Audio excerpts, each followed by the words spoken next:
Janice, are you there? At your service, sir. What you got for me? Uploading visuals, sir. I'm sorry to break it to you guys, it does not go away. It gets better, but it doesn't go away.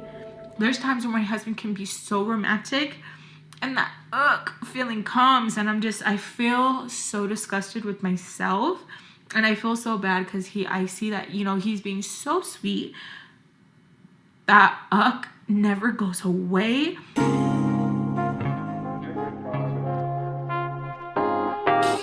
Woman Tearfully explains why broken women can never be fixed. Pure gold. Welcome to Management Highlights Daily. The message of this channel is to protect yourselves at all times. And in order to protect yourselves, you need to know what or who you need to protect yourself from. This channel is made for educational purposes. It's not to hate on women or bash them. We do not hate women. Matter of fact, we want to give props to the woman in this video for sharing her story so we can learn from it.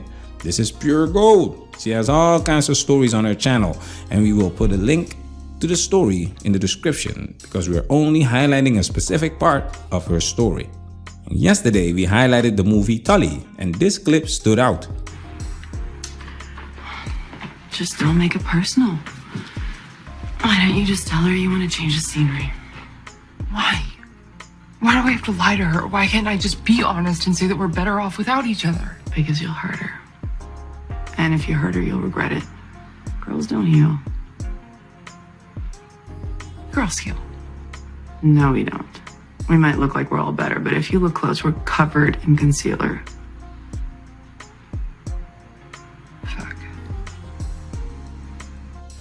We highlight movies because they are based on true stories, and we wanted to give you a real life story similar to the clip from Tully. Now, before we get into this, we have to let her speak for about 3 minutes so you can have a better understanding of what she's talking about, because it's a story about her sleeping with someone's husband. Now it's time for us to get into this and do what we gotta do because we men ain't we? Shit. After I told Baltimore what she needed to hear like yesterday, Ray checked my ass, boom, I slide to the dash, and she thought I was being dramatic, but no, she was like, she was trying to do like a little, you know what the motorcycle people do when they're like trying to like flip one wheel. It felt like that. I was like, damn. And I knew it was coming, but my little toxic ass was ready for the thrill. I was really ready to risk it all because in my little mind, I really thought like me doing stuff like this, I was getting points from that dude, from the ex, and he'd be like, oh, you're so down for me, blah, blah, blah, blah, blah. But in reality, he did not care. He did not care. Did not care. Wasn't going to save me. Nothing. Did not care. As she brake checks me and tells me to not be so dramatic, to get up and sit straight ahorita, which means right now. And I knew she was pissed because her voice was going. So she was screaming loud if her voice was going. And I just couldn't help but kind of giggle.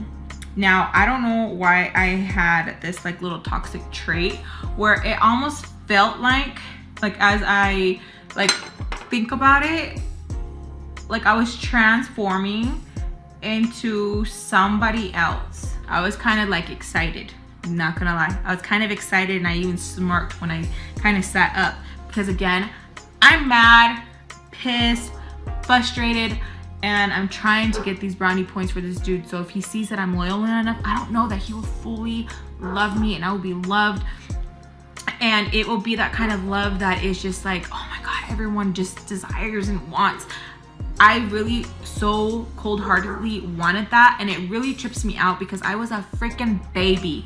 I remember feeling this way even when I was super duper young. I remember being like 6, 7 and me wishing on my candles on stars when we see shooting stars. I remember just being like, I just want to be loved. I just want to like grow up already. I just already wanted what I have with like my husband. It was so weird, and it always tripped me out why I was always like feeling that I was always such like in a rush to grow up. Like it really made me sick to my stomach at times that I already wanted to like play house with the husband already. I already wanted to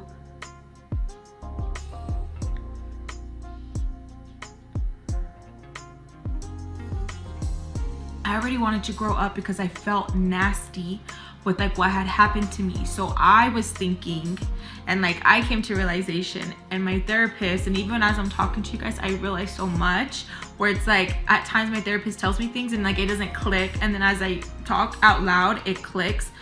I felt so nasty because I was touched so young that I was so ready to play. Oh my God, I was ready to play house so that feeling wouldn't be there no more, because I thought like, okay, I won't have this feeling with my husband, my boyfriend, because this nasty feeling that I have of being gross and like feeling touched, that like I'll be touched by my husband. Does that make sense? This absolutely makes sense. It's called a coping mechanism. There are all kinds of different ways people use to cope with difficult and or traumatic moments in their lives. Some ways are better for coping than other ways. And in this case, she's using an avoidance coping strategy. Janice. Avoidance coping involves cognitive and behavioral efforts oriented toward denying, minimizing, or otherwise avoiding dealing directly with stressful demands, and is closely linked to distress and depression.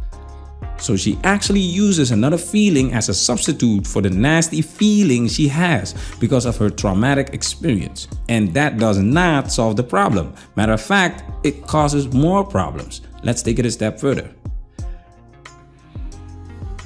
And I was just like, I just wanted her. I just wanted it. And I feel like that's why I put up with so much with my ex too, because I just wanted to play house already. I was so ready to play house. I just wanted to because I really thought that feeling was going to go away. And you guys, it doesn't. I'm sorry to break it to you guys. It does not go away. It gets better, but it doesn't go away.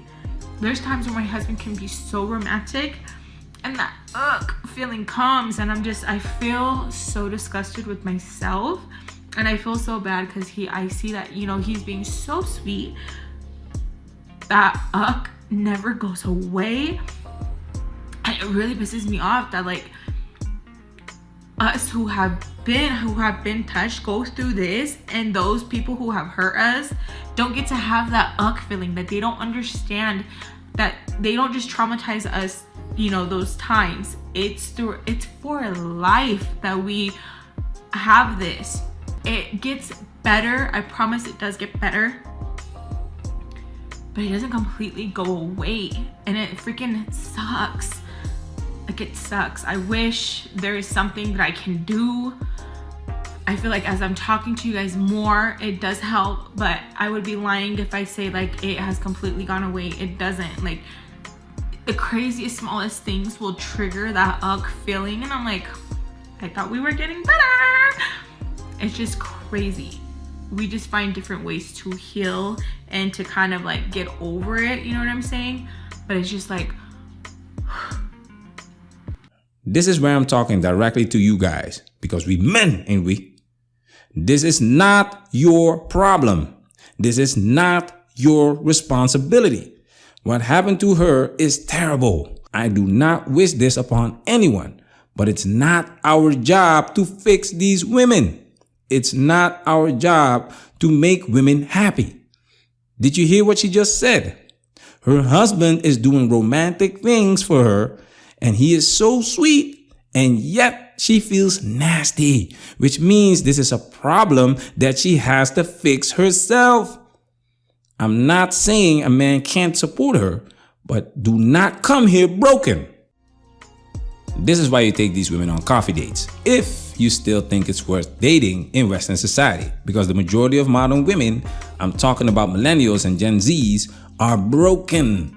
The loneliest generations, the most single generations, the generations of women with body counts higher than the predator himself. Every time these women sleep with a man, his DNA remains in her system. Why do you think these women need therapy 24/7 for life? It does not go away. Fellas, you need to know who you are dealing with. And I'm telling you, women will always tell on themselves. Just let them talk long enough. Just ask them the right questions. Protect yourselves, fellas. A lot of women have no business trying to get into a relationship. Just because you have a degree, a job, and wear expensive clothes does not make you valuable. You can't make this stuff up. We have videos that expose this foolishness. These women are presenting themselves as the prize while they bring nothing but dysfunction and chaos to the table, and have the audacity to blame men for their issues. The foolishness. Let's take it a step further. I hated when I would get into this mindset of like, I don't care about consequences, da da da da, you know, like those Mari babies where they're like getting all crazy and the moms are like, I just don't know what to do. I would get like that, you know, where I would get so hot. At times I thought, you know, little Lex was a little bipolar baby because if I was pushed enough, I would just turn into Jade and like, let's do it, you know, and how much I would fight and stuff. Like, that's not normal to be fighting that damn much, to like that, you know. It was not okay. But I was hurting, you guys. I was really hurting, and I just really wanted something, and that was the toxicity that I wanted. Women know exactly what's going on. This is exactly why women love the quote-unquote bad boys, because the bad boy takes away the pressure of being a good woman, being something that she is not. And in this case, she doesn't feel like a good woman, and this feeling remains. It does not go away. There's a reason why people say you can't make a hoe a housewife. There's a reason why people say once a cheater, always a cheater. One of the most difficult things to change is your personality. That's why you have to watch out for these chameleons, wolves in sheep's clothing. It's like Mike Tyson said, everyone has a game plan until punched in the face. These women are so used to toxicity, dysfunction, chaos, and instant gratification that when there is peace, their system rejects what's actually good for them. This is why women project their own insecurities and thoughts onto us men. Because they know that women are responsible for the hookup culture. They know that women bench these good men. They know women are addicted to that instant gratification and have to go cold turkey when they hit the wall. Don't feel sorry for them, guys. This is a problem that they need to fix themselves. Don't be a bench warmer. Don't be a cleanup man. Put yourself first. Have some standards, damn it. And whatever you do, protect yourselves at all times. Man, that's where we're working. This video has officially been highlighted.